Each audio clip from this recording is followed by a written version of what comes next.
একদিন হযরত মুসা আলাইহিস সালাম আল্লাহর সাথে কথা বলার জন্য তুর পাহাড়ের দিকে রওনা করলেন। কিছু সময় পথ চলার পর অবশেষে তিনি তুর পাহাড়ে এসে উপস্থিত হলেন। তখন আল্লাহ রাব্বুল আলামিন গায়েবী আওয়াজের মাধ্যমে মুসা আলাইহিস সালামের সাথে কথা বলা শুরু করে দিলেন। হযরত মুসা আলাইহিস সালাম আল্লাহ রাব্বুল আলামিনকে জিজ্ঞেস করলেন, হে আল্লাহ, আমি জানতে চাই জান্নাতে আমার সাথে কে থাকবে? তখন আল্লাহ রাব্বুল আলামিন বললেন, হে মুসা, এই বনি ইসরায়েলের মধ্যে একজন কসাই বসবাস করে, সে তোমার সাথে জান্নাতে থাকবে এবং সেই তোমার জান্নাতের সঙ্গী হবে। এবার হযরত মুসা আলাইহিস সালাম বিনয়ের সাথে আল্লাহ রাব্বুল আলামিনের কাছে জানতে চাইলেন, হে আল্লাহ, আমাকে তুমি নবী করে পাঠিয়েছো, আমার সাথে থাকার কথা কোনো আল্লাহওয়ালা বুজুর্গ দরবেশ ব্যক্তি আমার সাথে কসাই কেন জান্নাতে সঙ্গী হবে? আল্লাহ, আপনি আমাকে দয়া করে ওই কসাই ব্যক্তির ঠিকানাটা দিন, আমি গিয়ে দেখে আসতে চাই সে কি এমন আমল করে যে আমলের বদলে সে আমার সাথে জান্নাতে বসবাস করবে। তখন আল্লাহ রাব্বুল আলামিন বললেন,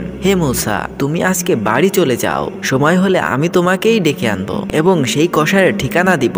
আল্লাহ রাব্বুল আলামিনের এই কথা শুনে হযরত মুসা আলাইহিস সালাম তারপর বাড়ি ফিরে আসলেন।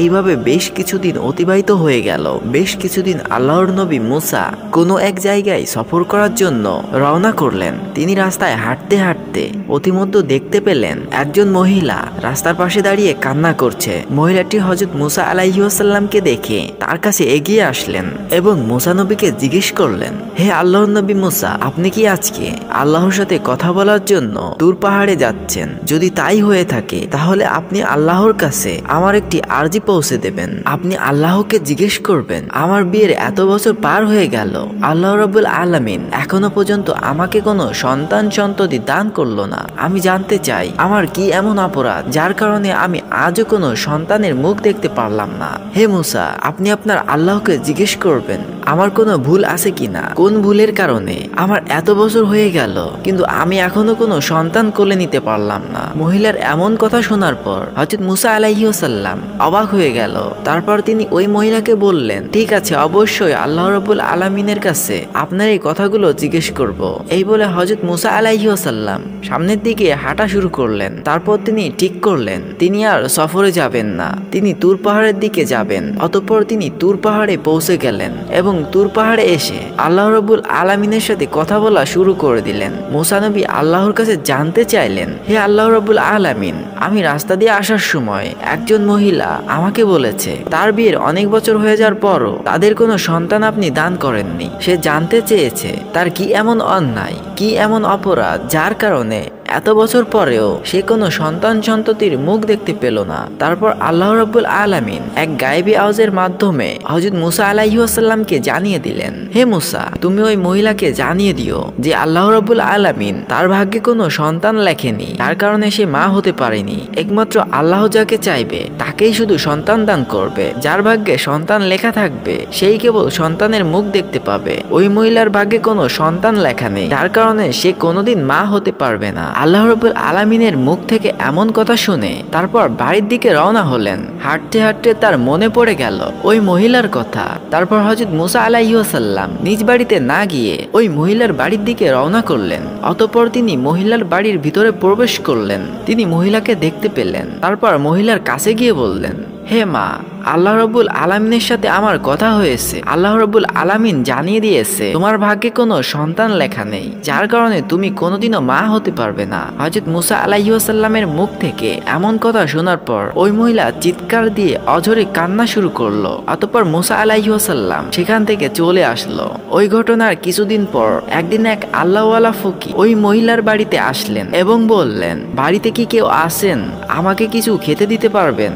আমি আজ বেশ কিছুদিন যাবত না খেয়ে আছি, আমাকে কিছু খেতে দিন।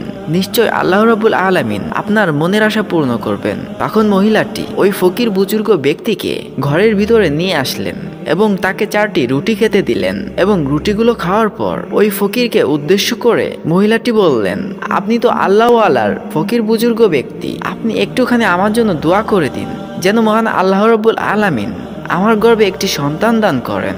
আমার কোনো সন্তান নেই, আল্লাহ রাব্বুল আলামিন দান করেননি। আপনি একটু দোয়া করে দিন যাতে মহান আল্লাহ রাব্বুল আলামিন আমাকে একটি সন্তান দান করেন। তারপর ওই বুজুর্গ ব্যক্তিটি আল্লাহর কাছে দোয়া করে চলে গেলেন। কয়েক বছর পর হযরত মুসা আলাইহিস সালাম আবারও কোথাও সফরের উদ্দেশ্যে রওনা হলেন। হাঁটতে হাঁটতে হযরত মুসা আলাইহিসসালামের ওই মহিলার কথা মনে পড়ে গেল।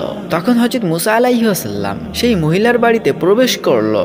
মহিলার বাড়িতে ঢুকে মুসা আলাইহিসসালাম যা দেখলেন তা দেখে তিনি অবাক হয়ে গেলেন। তিনি দেখতে পেলেন ওই মহিলা একটি ছোট বাচ্চা শিশুকে নিয়ে মনের আনন্দে খেলা করছে। মহিলাটি হযরত মুসা আলাইহিসসালামকে দেখে কাছে আসলেন এবং বললেন, হে আল্লাহর নবী মুসা, আপনি এসেছেন। আপনি তো বলেছিলেন আল্লাহ আমার ভাগ্যে কোনো সন্তান লেখেনি, আমার ভাগ্যে কোনো সন্তান নেই, কিন্তু আল্লাহ রাব্বুল আলামিন আমাকে একটি সন্তান দান করেছেন। মহিলাটির মুখে এমন কথা শুনে হযরত মুসা আলাইহিসসালাম অবাক হয়ে গেলেন।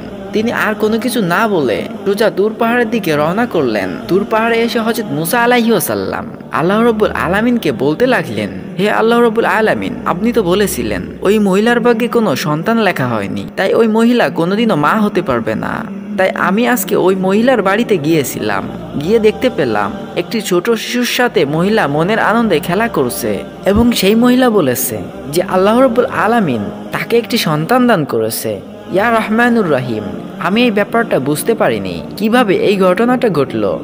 অতঃপর আল্লাহ রাব্বুল আলামিন গায়বী আওয়াজের মাধ্যমে হযরত মুসা আলাইহিসসালামকে জানিয়ে দিলেন, হে মুসা, যদি তুমি এই প্রশ্নের উত্তর পেতে চাও তাহলে কোন এক মানুষের মাংস আমার কাছে নিয়ে এসো, তাহলে তুমি তোমার প্রশ্নের উত্তর পেয়ে যাবে। আল্লাহ রাব্বুল আলামিনের কাছ থেকে এমন কথা শোনার পর হযরত মুসা আলাইহিসসালাম মানুষের মাংস খোঁজার জন্য বের হয়ে পড়লেন। হযরত মুসা আলাইহিসসালাম তার কওমের লোকদের কাছে গিয়ে বললেন, হে আমার কওমের লোকেরা, আল্লাহ রাব্বুল আলামিনের নির্দেশে আমি এখানে এসেছি। আল্লাহ রাব্বুল আলামিন বলেছে মানুষের এক টুকরো মাংস নিয়ে যেতে।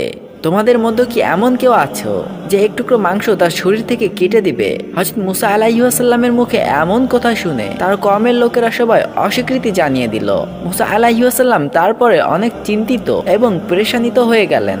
চিন্তিত মন নিয়ে তিনি এদিক ওদিক ঘোরাফেরা করছিলেন। অবশেষে কোনো সমাধান না পেয়ে বাড়ির দিকে রওনা করছিলেন। এমন সময় পিছন থেকে একজন বুজুর্গ দরবেশ হযরত মুসা আলাইহিসসালামকে ডাক দিয়ে বললেন, হে আল্লাহর নবী মুসা, তোমাকে এত চিন্তিত এবং পেরেশানিত দেখাচ্ছে কেন? ঘটনা কি, খুলে বলো। তখন হযরত মুসা আলাইহিসসালাম ওই দরবেশের কাছে এসে বললেন, আল্লাহ রাব্বুল আলামিন বলেছে মানুষের এক টুকরো মাংস নিয়ে যেতে, কিন্তু আমার কওমের লোকদের কাছে আমি গিয়েছিলাম, কেউ আমাকে এক টুকরো মাংস দিল না, সবাই মুখ ফিরিয়ে নিল। তখন দরবেশ ব্যক্তিটি হযরত মুসা আলাইহিসসালামের হাত থেকে চাকুটি নিয়ে তার নিজের শরীর থেকে এক টুকরো মাংস কেটে দিল। তারপর দরবেশ ব্যক্তিটি চলে গেল। হযরত মুসা আলাইহিসসালাম এই ঘটনা দেখার পর অত্যন্ত বিস্মিত হয়ে গেলেন। অতঃপর তিনি মাংসের টুকরো নিয়ে তুর পাহাড়ে চলে আসলেন। হযরত মুসা আলাইহিসসালাম আল্লাহ রাব্বুল আলামিনের উদ্দেশ্যে বললেন, হে আল্লাহ, আমি মানুষের মাংস নিয়ে এসেছি, কিন্তু এই মাংসের জন্য আমি আমার কওমের লোকদের কাছে গিয়েছিলাম, কিন্তু কেউ মাংস দিতে রাজি হয়নি। হঠাৎ একজন বুজুর্গ দরবেশ ব্যক্তি তার শরীরের মাংস কেটে আমাকে দিয়ে দিল। তখন আল্লাহ রাব্বুল আলামিন গায়বী আওয়াজের মাধ্যমে হযরত মুসা আলাইহিসসালামকে বললেন, হে মুসা, তুমি মানুষের মাংসের জন্য কারো কাছে যাওয়ার কোনো দরকার ছিল না, তার জন্য তুমি নিজেই যথেষ্ট ছিলে। এর মধ্যে তুমি তোমার প্রশ্নের উত্তর পেয়ে গেছো।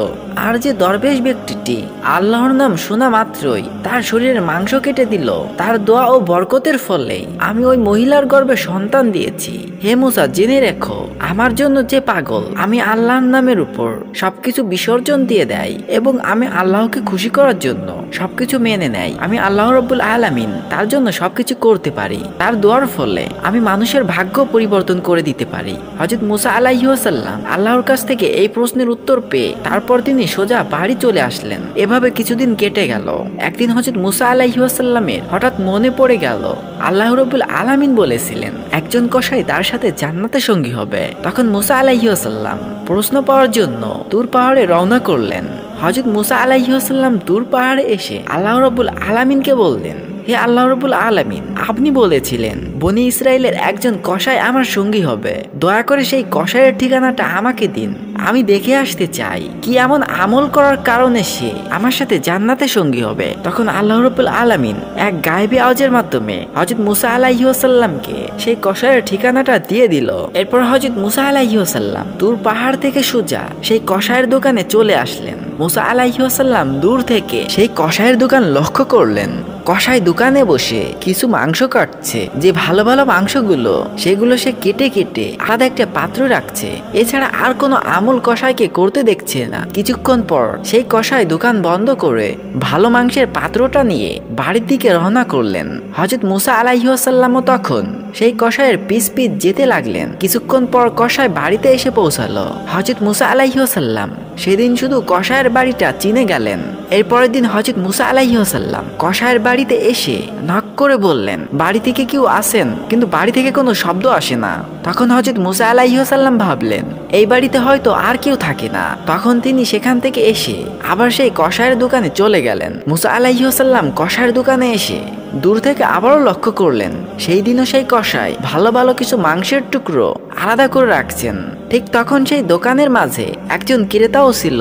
ক্রেতা সেই কসাইকে লক্ষ্য করে বললেন, ভাই, আপনি আমাকে এই ভালো ভালো টুকরোর মাংস থেকে আমাকে মাংস দিন, বিনিময়ে আমি আপনাকে অতিরিক্ত দাম প্রদান করব। কিন্তু তখন কসাই বলল, ভাই, আপনি আমাকে যতই অতিরিক্ত দাম দেন না কেন, আমি এই মাংসগুলো বিক্রি করব না। আমি এই মাংসগুলো বাড়িতে নিয়ে যাব। মুসা নবী মনে মনে চিন্তা করতে লাগলেন, বাড়িতে তো কেউ থাকে না, তাহলে এই মাংসগুলো কার জন্য নিয়ে যাবে? অতঃপর ক্রেতা অন্য মাংস নিয়ে চলে গেল। কিছুক্ষণ পর কসাই দোকান বন্ধ করে সেই মাংসটুকু নিয়ে বাড়ির দিকে রওনা করলেন। মুসা আলাইহিস সালাম কসাইয়ের পিছু পিছু আসতে লাগলেন। মুসা আলাইহিস সালাম দেখলেন যখন কসাই বাড়িতে আসলেন তখন দরজা খুলে ঘরে প্রবেশ করলেন। মুসা আলাইহিস সালাম তার কিছুক্ষণ থেকে গিয়ে দরজার মধ্যে শব্দ করে বললেন, বাড়িতে কি কেউ আছেন? আমি একজন মুসাফির, আমি বিপদে পড়ে এখানে এসেছি। আজকের রাতটুকু আমি এখানে কাটাতে চাই। তখন ঘর থেকে কসাই এসে বলল, আপনাকে তো ঠিক চিনতে পারলাম না। মুসা আলাইহিস সালাম তখন বলল, ভাই, আমি একজন মুসাফির, আমি আজকের রাতটুকু এখানে কাটাতে চাই, কাল সকালে চলে যাব, আমাকে একটু আশ্রয় দিন। তখন কসাই বলল, ঠিক আছে ভাই, আপনি আমার ঘরের ভিতরে আসুন। ঘরের ভিতরে আসার পর কসাই মুসা নবীকে বললেন, ভাই, আপনি একটু বসুন, আমি পাশের ঘর থেকে কাজ সেরে আসছি। কিছুক্ষণ পর মুসা আলাইহিস সালাম লক্ষ্য করলেন পাশের ঘরে গিয়ে সেই কসাই নিজে নিজে চুলা জ্বালিয়ে সেই মাংসের টুকরাগুলোর চুলার মধ্যে রান্না করছে। মুসা নবী আরো লক্ষ্য করলেন কসাই রান্না করা শেষ করে একজন বৃদ্ধ মহিলাকে কোলে করে নিয়ে রান্না করা সেই মাংসের টুকরোগুলো তার মুখে তুলে খাইয়ে দিচ্ছেন, যেমনি ভাবে একজন শিশু বাচ্চাকে তার মা খাইয়ে দেয়। কিছুক্ষণ পর সেই কসাই কিছু রুটি আর মাংস নিয়ে মুসা আলাইহিস সালামের কাছে আসলেন এবং তাকে তা দিয়ে বললেন, এই যে ভাই, আপনি এই রুটি আর মাংসগুলো খান। আমার একটা বিশেষ কাজ থাকায় আপনার জন্য খাবার নিয়ে আসতে দেরি হয়ে গেছে। তখন মুসা আলাইহিস সালাম কসাইকে বললেন, ভাই, আমি খাবো পরে, আগে আপনি আমার একটা প্রশ্নের উত্তর দিন। যে বৃদ্ধ মহিলাকে আপনি আপনার কোলে বসিয়ে ছোট শিশুর মতো খাইয়ে দিলেন, ওই বৃদ্ধ মহিলাটি আসলে কে? তখন কসাই জবাব দিল, ভাই, সেই বৃদ্ধ মহিলাটি হলো আমার দক্ষিণী মা। এই দুনিয়ায় আমার মা ছাড়া আর কেউ নেই, আর আমি ছাড়া আমার মায়ের কেউ নেই। এই বলে কসাই চলে গেল। কিছুক্ষণ পর হযরত মুসা আলাইহিস সালাম লক্ষ্য করলেন সেই বৃদ্ধ মহিলা ঘরে বসে আল্লাহ রাব্বুল আলামিনের কাছে হাত তুলে দোয়া করে বলছেন, হে আল্লাহ রাব্বুল আলামিন, এই দুনিয়াতে আমার ছেলে ছাড়া আর কেউ নেই। মাবুদ গো, আমার ছেলে প্রতিদিন দোকান থেকে গোস্তের ভালো ভালো টুকরাগুলো আমি মায়ের জন্য নিয়ে এসে রান্না করে আমি মায়ের মুখে তুলে দেয়। হে আল্লাহ রাব্বুল আলামিন, আমি আমার সন্তানের প্রতি সন্তুষ্ট, তুমিও আমার সন্তানের প্রতি সন্তুষ্ট থাকো। হে আল্লাহ, আমি মা হয়ে তোমার দরবারে হাত তুলে বলছি, এই বনি ইসরায়েলের সবচেয়ে বড় পয়গম্বর হযরত মুসা আলাইহিস সালামের সাথে তুমি আমার ছেলে জান্নাত করিও। এই দৃশ্য দেখে হযরত মুসা আলাইহিস সালাম অত্যন্ত বিস্মিত হয়ে গেলেন। পরের দিন তিনি তুর পাহাড়ের দিকে রওনা করলেন এবং তুর পাহাড়ে এসে আল্লাহ রাব্বুল আলামিনকে বললেন, হে আল্লাহ রাব্বুল আলামিন, ওই কসাইয়ের তেমন কোনো আমল আমি দেখতে পাইনি, তবে একটি আমল আমি দেখেছি। সেটি হলো সে অত্যন্ত মা ভক্ত। সে তার মাকে অত্যন্ত শ্রদ্ধা এবং সম্মান করে। সে তার মায়ের খুব খেদমত করে। সে তার বৃদ্ধ মাকে কোলে নিয়ে বসে প্রতিদিন নিজ হাতে রান্না করে মাংসের টুকরোগুলো খাইয়ে দেয়। তখন আল্লাহ রাব্বুল আলামিন এক গায়েবী আওয়াজের মাধ্যমে মুসা আলাইহিস সালামকে জানিয়ে দিলেন, হে মুসা, ওই বৃদ্ধ মা তার সন্তানের প্রতি সন্তুষ্ট। ওই সন্তান তাকে অত্যন্ত শ্রদ্ধা ও সম্মান করে, তার মায়ের খেদমত করে। আর ওই বৃদ্ধ মা সন্তানের প্রতি খুশি হয়ে আমি আল্লাহর দরবারে প্রতিদিন দোয়া করে বলে, মাহবুদ, আমার সন্তানকে তুমি মুসা নবীর সাথে জান্নাতে থাকার ব্যবস্থা করে দিও। মুসা রে, আমি দুনিয়ার সবকিছু ফিরিয়ে দিলেও মায়ের দোয়া কখনো ফিরিয়ে দিতে পারি না, তাই আমি সেই বৃদ্ধ মায়ের দোয়া কবুল করে নিয়েছি। এই জন্য সেই কসাই জান্নাতে তোমার সাথে বসবাস করবে।